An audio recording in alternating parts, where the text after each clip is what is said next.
Today's episode of Daily Scuba News is sponsored by Dive Master Insurance, but more on them later. So at the start of November, a meeting was held in Guam to talk about the use of scuba equipment when fishing. So the new bill was introduced by Senator Sabina Perez, Senior Clint Rigel, and Speaker Tina Muna Barnes. Oh, well done, congratulations. So the new bill seeks to prohibit the use of scuba equipment whilst fishing in the waters around Guam, just like they have around the waters of northern Marinas. Marianas and Hawaii. You want to go Hawaii? Yay! Anyway, they believe the use of scuba gear allows fishers to harvest unnatural amounts of fish, depleting Guam's already threatened resources. So yes, this of course affects the island's coral reefs and larger ecosystem. And of course, this new bill is not supported by the Fishermen's Co-op.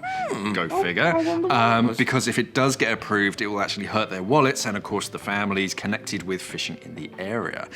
So the Co-op believe that the ban is based on questionable data and say that people who fish on scuba aren't being greedy, they're just trying to provide for their family. They went for that tack. I don't know. Go for the jugular. Yeah, I think it's one of those things, it depends where you brought up. For me, it kind of feels like cheating. If you're spearfishing and you're like holding your breath, then yeah, you got to be fairly skilled. Whereas if you're on scuba, it's just that one.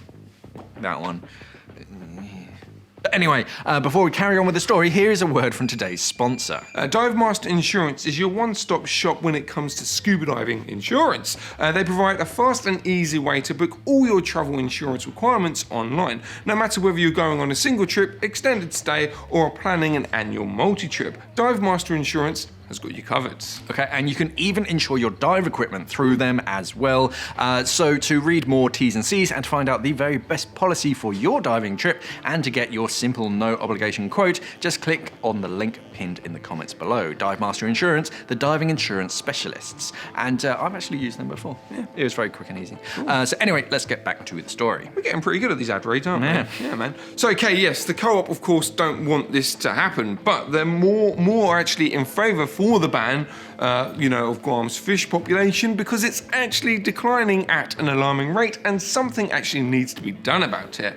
This is the first step to help protect marine life in Guam's waters. So I would say that Guam isn't anti-scuba fishing, it's just that this is the first step they're looking at to help protect what's in their waters. And I'm sure years to come there's going to be more bans and restrictions on other fishing techniques within the waters. It's just that this is their first step. If we can cut that out, see how that affects the decline in fish population. Because they might do an outright ban, 5, 6, maybe 10 years later, they've looked at the resources and they might reintroduce it in certain areas or something like that. Yeah, certain times a year. Yeah, they've just got to get a license or they've just got to start somewhere, and I think this is the first step. Yeah, so this type of protection is happening all over the world, and if a country allows fishing on scuba, when it comes to sort of protecting this, of course, this would be the very first thing to go. It does kind of make sense because you've got all the like commercial level stuff that's doing it to like proper legislation, and then you got these guys who are just kind of doing their own thing. They're a bit more independent. Yeah. You just say, right, stop that. We'll see how that affects. We'll see. By taking this step, you are actually helping the marine life sort of pretty much instantly because it's far less, because it is very targeted. That's what I like about spearfishing. The one thing is that there's very little ghost gear and it's very targeted. It's not like drift nets or something. But like when it comes to like, if it's going to, what I meant when I scripted that, it was that if it's in a localized area, where they're scuba diving fishing, you're not going to get trawlers. So then potentially. So then when they're scuba diving, if they're not allowed to do that, the numbers in that area will come back. We'll see. But what do you guys think? Should they ban scuba diving and fishing together, scuba fishing? Or should they be looking elsewhere to help save fish in their waters? Let's have a chat about it in the comments. If you enjoyed today's video, then don't forget to smash that like button, hit the subscribe one as well, because according to our figures, a lot of you who watch this channel aren't subbed. Naughty. You can watch it. And once you subscribe, don't forget to ring that little bell as well. Thank you for watching, and of course, safe diving. Bye.